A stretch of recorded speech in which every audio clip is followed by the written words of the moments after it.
Hello, hello, hello everyone, and welcome to this retro ups and downs for Star Trek Lower Decks Season 1, Episode 1, Second Contact. Really briefly, this has always been a little of mine because I was lucky enough to join TrekCulture at almost the moment Lower Decks began airing. But I didn't do the ups and downs for Episode 1. So when the idea of the retro ups and downs came up, I was like, can we include that one as well? Because also the ups and downs that I did do for Lower Decks was quite different. Because my very first ever episode of Ups and Downs was for Episode 2 of Season 1 of Lower Decks, where I looked like a deer in headlights for the roughly 15-minute runtime. So we're going to go through all of Episode 1 in the style that we now do Ups and Downs. That will be our temporal observations at the end, and I hope that you will enjoy it. Now, will you join me as we go through all of the ups and downs for Star Trek Lower Decks Season 1, Episode 1, Second Contact.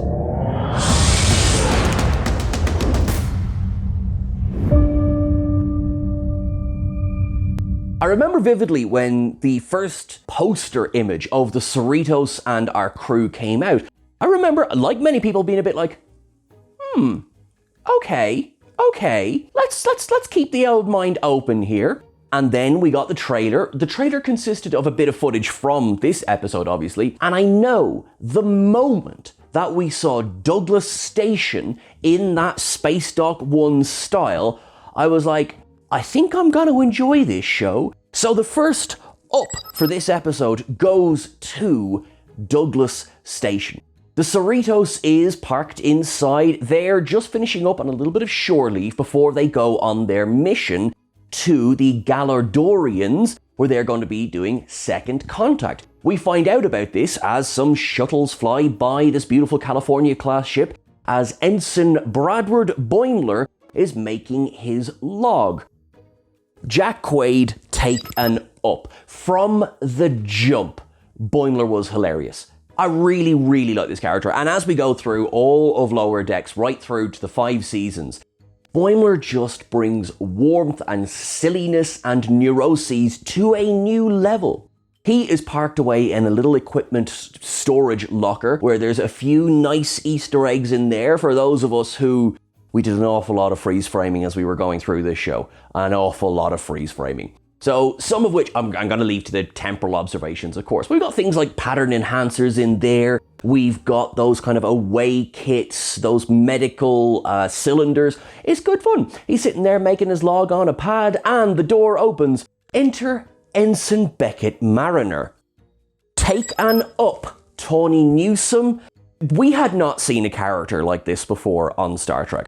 Like, at all. We'd seen characters who were maybe a little bit lax with rules, but not in the way Mariner does. I mean, she takes this to an entirely new level. Not only is she drunk on Romulan whiskey, but she's zany but outwardly friendly. There's a little bit of almost upperclassman ribbing going on when, she's teasing Boimler for making his log. But she kind of wants to show off her contraband. Now, technically, you really shouldn't show off your contraband, Beckett. It's contraband for a reason.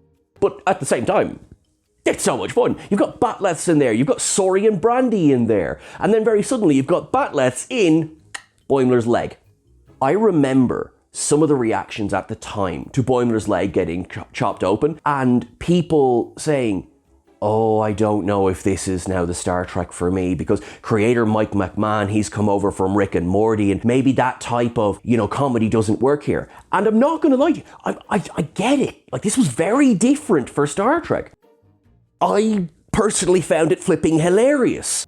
And also, there was an awful lot of detail that went into the inside of his leg. For me, it was an up.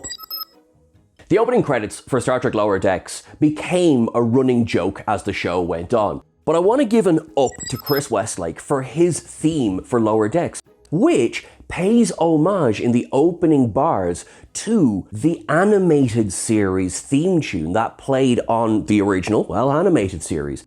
And I remember, actually, as I watched this first episode when it first aired, I hadn't seen the animated series in so long at that point. So I completely did not pick up on that wee little musical sting. Now I can hear nothing but And, you see the Cerritos get sucked into a black hole, but thankfully it flies away. Then it crashes into, ice. Then it, runs into the Romulan-Borg battle. Over the 5 seasons, that just grows and grows and grows. The Klingons get involved, the Breen get involved, the Pakleds get involved, the crystalline entity gets involved, the cetacean probe gets involved, V'ger gets involved. The running gag of it all, up from me. I know as well, it did rub some people the wrong way that the Cerritos just flies away from the battle.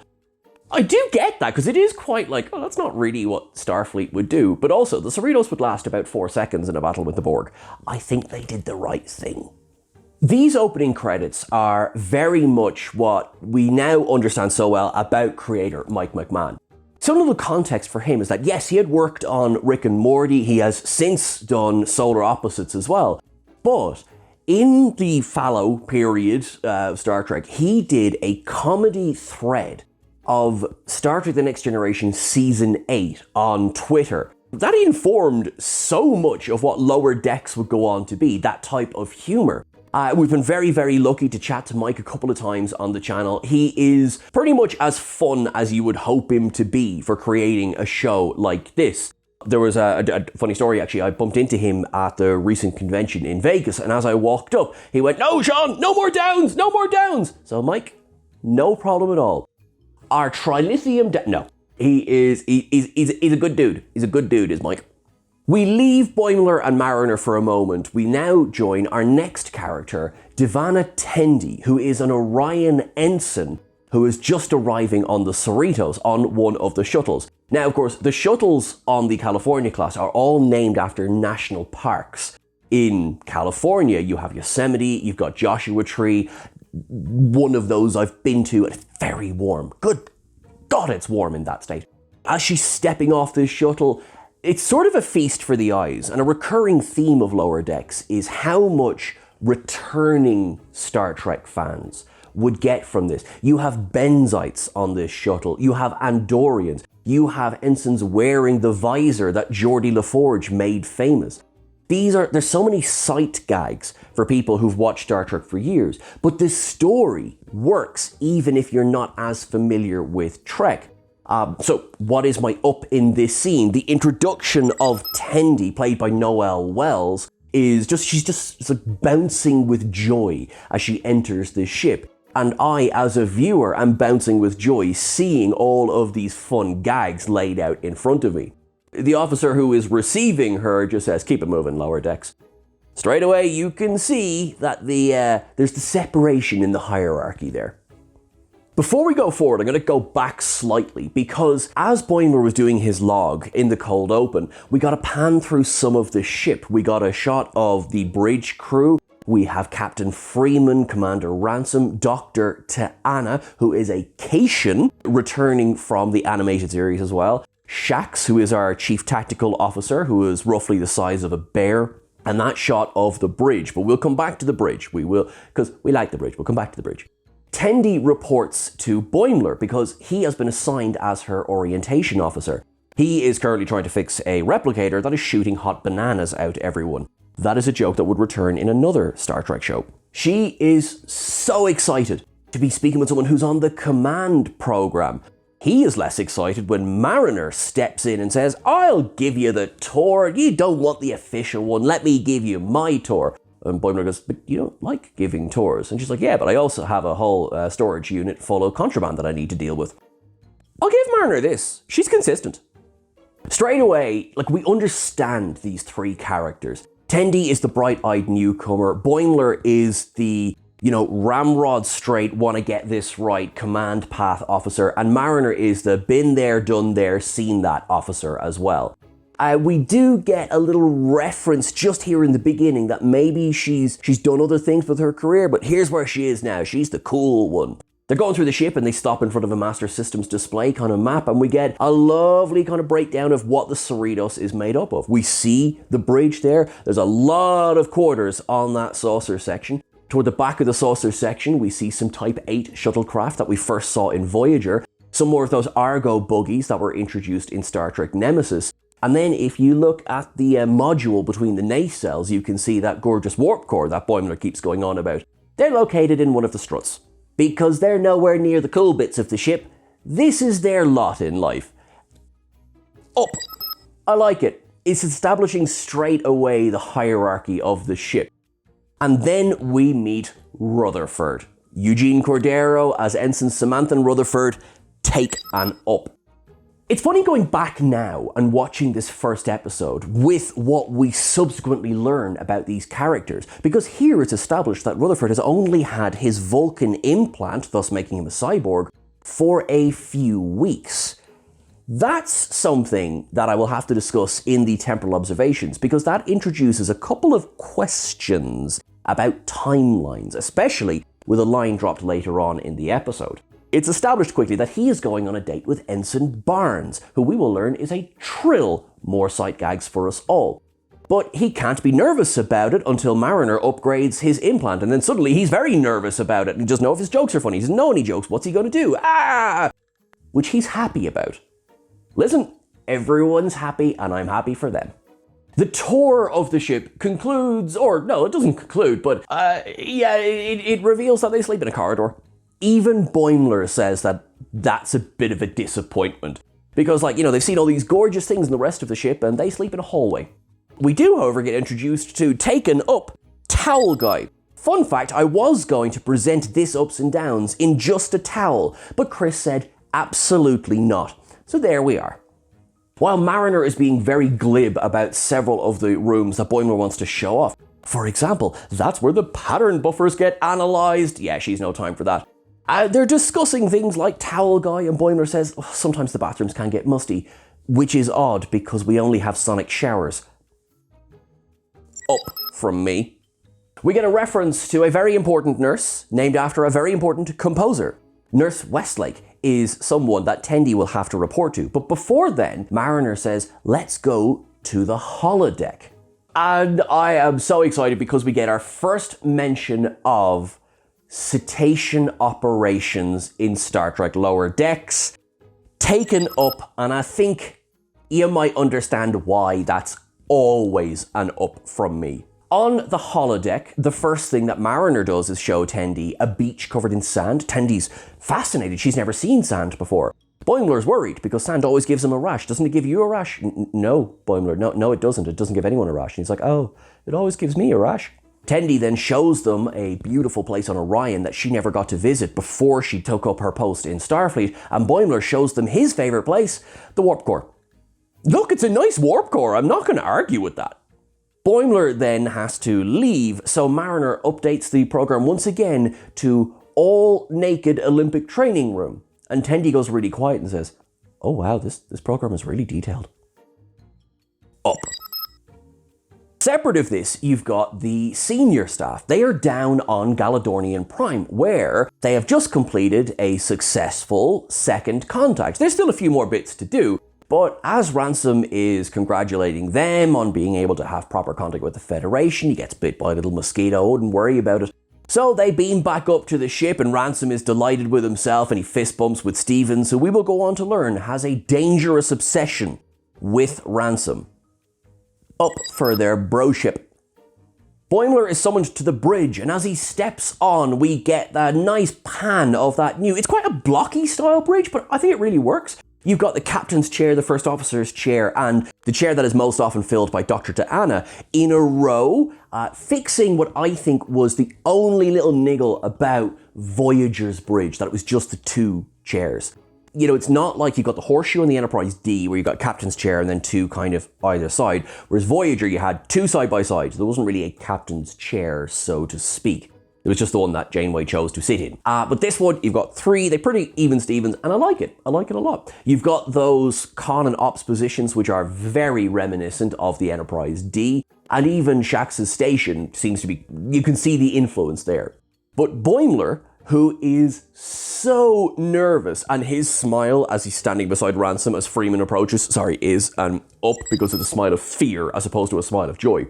But Freeman invites him to join her in her ready room. And here's where the timeline gets a little bit okay. Later on in the episode, we discover that Boimler and Mariner have been serving together for a year at this point. But Captain Freeman clearly doesn't know who Boimler is when she calls him into her ready room. For example, she gets his name wrong, calls him Bumford. It's a fun name, it's just not his name. And she assigns him to keep an eye on Ensign Mariner, who has been, flouting the rules, and she's basically looking to create something like a hit list against her. Boimler, while less than thrilled about the nature of the assignment, I guess is happy to have an assignment. He does manage to politely correct her for the pronunciation and spelling and wording of his name, but I don't get the impression at this point that Freeman really cares. My timeline question going, how long do you serve on a starship before someone knows who you are? But I am going to take the example that was set back in the original series, the episode Space Seed. Lieutenant Marla McGivers, who of course has been quite in the public conversation over the last few months, she said she was serving on the Enterprise for a year and Kirk didn't know her name when she was assigned to the mission to the Botany Bay. So actually, the timeline and the logic of that all syncs up. Thank you for coming to my TED Talk. At this point, Rutherford's date with Barnes has begun in the mess hall. They're sitting there, Rutherford's drinking from one of those little glasses that was made popular in The Next Generation, and they're talking about his implant. She makes a little bit of a joke about how Chief Engineer, Lieutenant Commander Billups, can't speak to women. We'll learn why. But, Rutherford's implant kicks in and goes, that is illogical. She's like, oh, sorry, I didn't mean to offend. And he's like, nah, it's not an offense, it's just this Vulcan implant. It kind of sets off every now and again. She said not to worry about it because her dad was a cyborg, and they have a smile. We see another example of the officer wearing a visor, and then there's a zombie outbreak. Wait, what? Yep, we get zombies in the first episode of Lower Decks. Well, technically, it's a little bit closer to the 28 days later version of zombies, in that they are infected by a virus that makes them go quite aggressive, quite fast, and want to spread that virus as well. I am a sucker for anything zombie related, so that's an up from me. Ransom takes a chunk out of that guy. People probably died in this episode. Just throwing it out there, What I do like, though, is that as the zombies start to get infected, I'm calling them zombies, but as the zombies start to get infected all around them, Barnes and Rutherford, they dive over their table to, take cover, and their hands land on top of each other. There's still a moment for cuteness. So taken up for that, but also he goes, where are your quarters? And she says, they're deck 9 by the squash courts, and they talk about how he hasn't played squash yet and they should go have a game.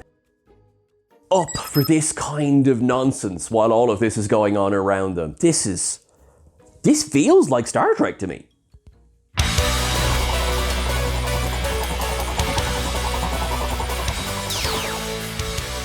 Hi, I'm Duncan Rillick, no relation, and I collect relics from before the burn. Thanks to a temporal wormhole, I now have an unlimited supply of TrekCulture t-shirts, and I'm selling them to you! You could be wearing this stylish down and up t-shirt.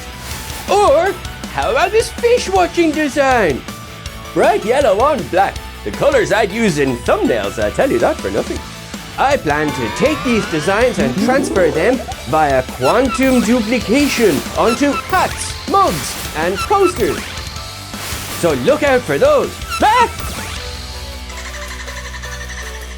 Treat this unlimited supply as a limited time deal. Get your t-shirt quick. Who's your daddy?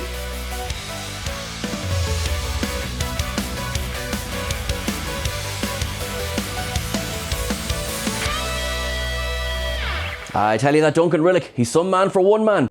Tendi, for her part, she goes straight to sickbay to help Dr. T'Ana, who seems like she's more than able to handle everything by herself with pure Cation rage. She says to Tendi, look, double up the victims, they're not going to infect each other twice. And she says, I was here to help Nurse Westlake. And T'Ana points at one raging zombie tied down to a bed. That's Nurse Westlake.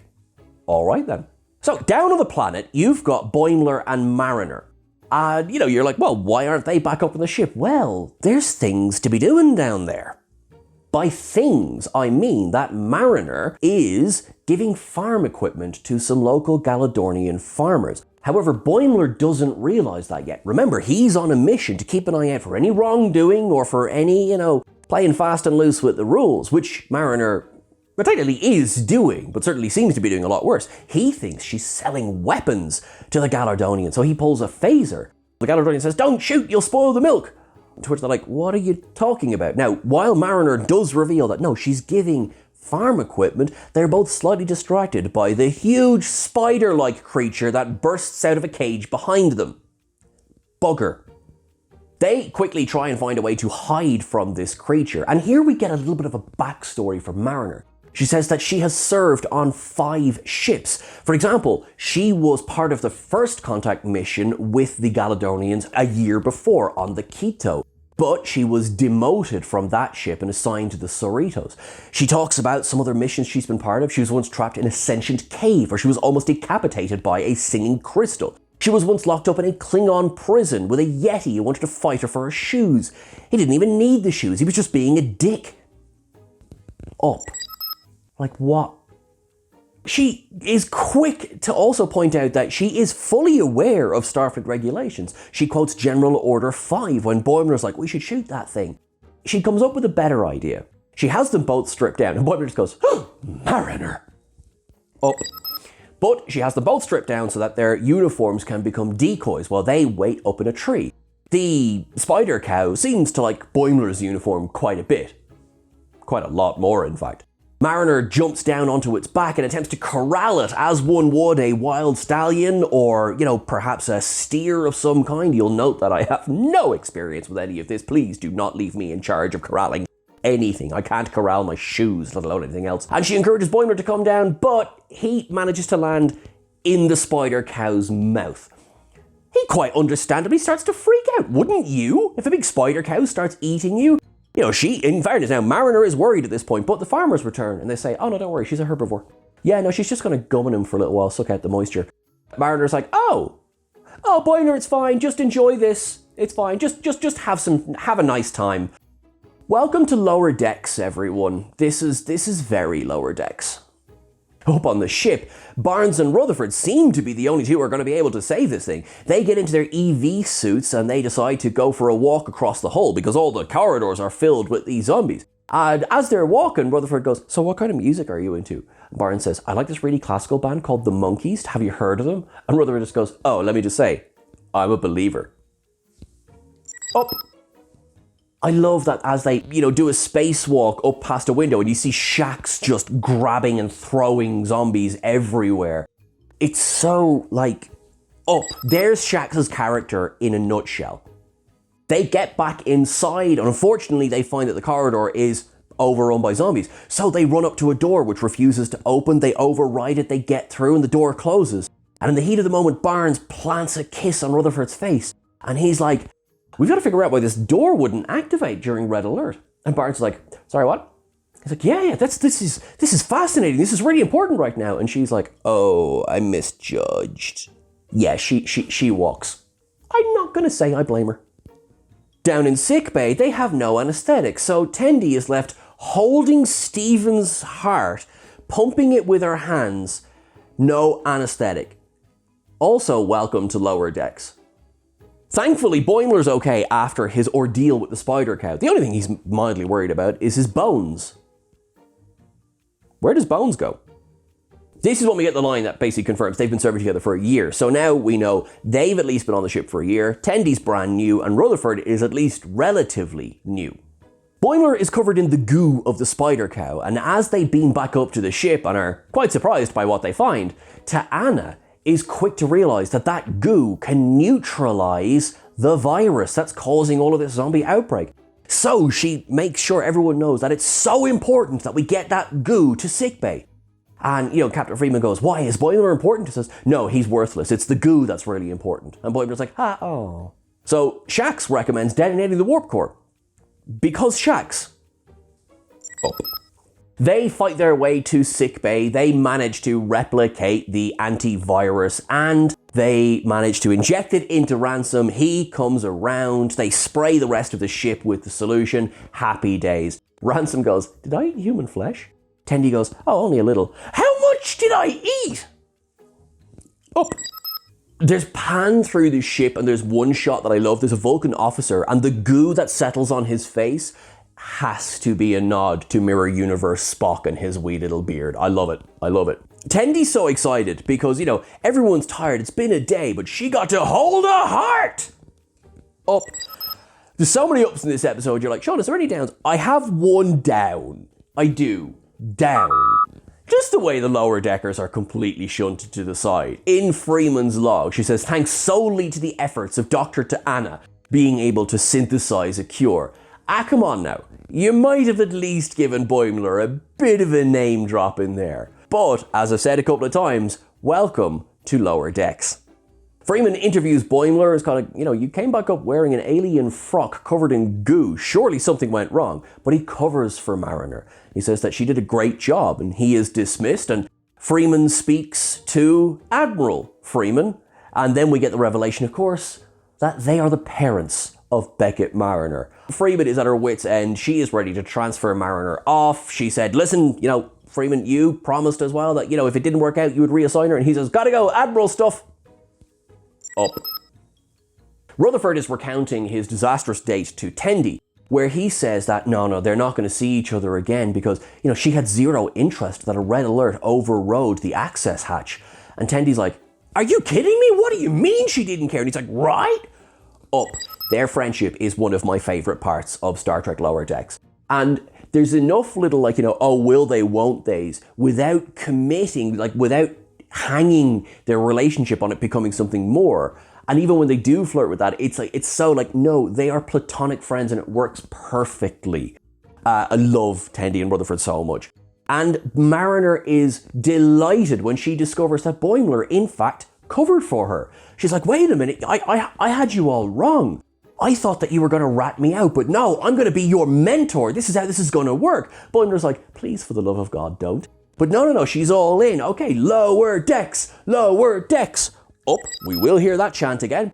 And, you know, she reams through a whole bunch of things. Let me tell you about everything. Do you know about Spock? He came back from death. What about Genesis? Khan? What about Sulu? We need a new sword guy. Have you ever heard of Kirk? What about Gary Mitchell? And it's just beautiful and it warps off. And that was our pilot episode of Star Trek Lower Decks, which started for me one of the best Star Trek shows that there is. While I take a breath, will you join me at Temporal Observations?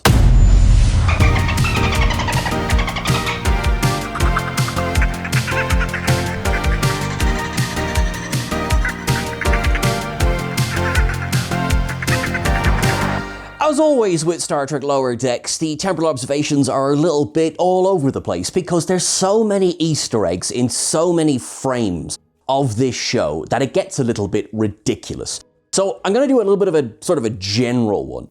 The first thing that I want to mention straight away is cetacean operations getting dropped in this episode.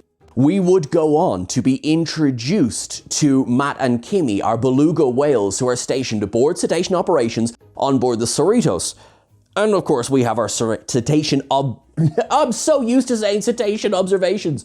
Cetacean operations identified comm badge as well. The uniforms that they wear in Star Trek Lower Decks are based on the abandoned designs that were going to be used in Star Trek Generations. That was when they were still in the planning stages. They were going to go from the next generation ones that we were used to seeing. And rather than doing the jumpsuits that we saw on Deep Space Nine and Voyager, they had effectively this design. At the 11th hour, planning fell through and we got the combination of the next generation and the jumpsuits, but it was too late to turn it around for the Playmates toy line, which is why the Generations action figures all come in uniforms like this, with only subtle differences. The timeline kerfuffle. Right, so we learn later on in the third season of Star Trek Lower Decks that Rutherford was part of an accident that resulted in getting his implant. Now, then Commander, but then in the future, Vice Admiral Buenamigo deliberately had his memory wiped because Rutherford had created an AI program, one that would go on to be known as Badgie, that became part of the Texas class, a fully automated type of ship that was run by AI. The thing that confuses me is that if Second Contact is set only a few weeks after this, Buen Amigo went up the ranks very, very quickly. There are so many references to other Star Trek shows. I mean, we get all those name drops there at the end of the episode. You know, Spock, Sulu, Gary Mitchell, Kirk. They're all name dropped there at the end. But throughout as well, you have things like Chad Deitch, which is a callback to things like Reunion, Sins of the Father, the whole Duros epic, Redemption as well. Picard played the role of the Chad Deitch during the ascension of what would become Gowron to the throne, head of the High Council. Massive spoiler alert, I guess, for Star Trek The Next Generation. Sorry about that. We get a reference to an old dude with an eye patch, giving Mariner a bat'leth. Well, if that isn't General Martok, or possibly at this stage, Chancellor Martok, I don't know what is. The replicator that keeps firing out hot bananas, that is referenced in a later episode of Star Trek Discovery, which I love, with, Chief Engineer Jet Reno talks about how she has replicators that all they can do is shoot out hot bananas. I like that because, in a way, Lower Decks, as much as it honors all of Star Trek and brings in all of Star Trek, it can also feel quite separate because, for the longest time, it was an animated show that could be sort of seen off to the side. The uniform I'm wearing, of course, shows that Lower Decks did directly cross over with another Star Trek show. As we all know, those old scientists, the second season episode of Star Trek Strange New Worlds, saw Jack Quaid and Tawny Newsome reprise their roles of Boimler and Mariner, respectively, in live action. That was so cool. This is the uniform from that episode. And it was so cool because, again, you think maybe this animated style, even portrayed in live action, won't work. It absolutely worked. And of course, in that episode, then we saw the crew of the Enterprise in animated form as well. There was a little bit of wibbly wobbly making things make sense with science. There was a big kind of "don't worry about it" label put over the whole thing. It vaguely made sense, vaguely. Characters like Towel Guy are introduced in this episode, who becomes a running joke as the show goes on. Also, Barnes references Billup's inability to speak to women, which is maybe a little bit harsh because Billups is revealed to be completely asexual as the show goes on, and he spends his time when he's not in engineering in the gym, apparently. Andy Billups, good representative for ace people everywhere. Good on you. The whole idea of Second Contact is, I think, a wonderful joke for how Starfleet operates, because we've seen so many first contacts from the original series right up to this and beyond. But they raised the good question of, well, what happens when the Enterprise leaves? Oh, great, cool, everyone's just completely changed their way of life. Sound. Here we do directly deal with that, and I really enjoy just the entire notion of a Second Contact fleet. Because yes, Starfleet is big enough that you would expect there to be at least Operation Checkup. I mean, look, there is a great gag later on in the show with the Ornarians and the Breckians, who we remember from the Next Generation episode Symbiosis, the last one that Denise Crosby filmed as Tasha Yar. That Tasha Yar. And yeah, the Enterprise, Picard decided, right, we're not going to help. We're going to cut off your supply of drugs and your supply of buyers. See you later. The Cerritos comes back and says, yes, the dark times followed that, but they did come out the other side of it. I'm like, yeah, but the dark times. Whoa, Starfleet, you got some questions to answer here. The ongoing joke of Shax just wants to destroy the warp core, which finally pays off in the third season, is introduced here, and I just love it because Shax is such an honest character. You know what you're going to get with Shax, and he is just pure for that very reason. So, and it's one that continues. He manages to finally do it in The Stars at Night, the final episode of season 3 of Lower Decks. Just so much fun, so many references to so much else going on. Overall, Lower Decks has had such an impact in how Star Trek is seen these days. And I do wonder that although there is a new film on the way, which has been described as having no connection to any other TV show or film, but being created by the guys who made Spider-Man Homecoming and Dungeons & Dragons Honor Among Thieves, is it gonna be, if not a live-action Lower Decks, is it gonna be a lot more tongue-in-cheek than, say, we've seen before in the films? It remains to be seen. But until we get more details on that, that's it for everything. As it stands, Lower Decks is a 5-season show. I will not give up the dream that there will be at least a continuation of the story. What it did for long-term Star Trek fans, I cannot begin to overestimate. It is a fabulous addition to the overall canon. And if this is your very first time watching anything to do with Lower Decks, I implore you, go and give it a go. It's so much fun. You will not regret it. Thank you so much.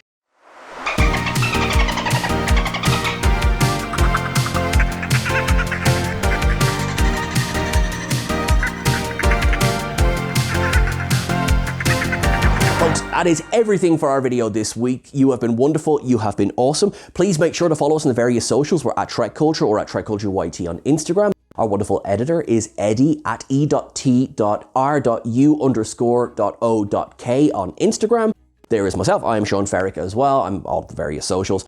Until I see you again, make sure that you live long and prosper. You are wonderful. You are awesome. Be kind to yourself. Treat others with kindness because you and they deserve it. Hopefully we can put a bit of peace out into this world. Until next time, folks, thanks very much.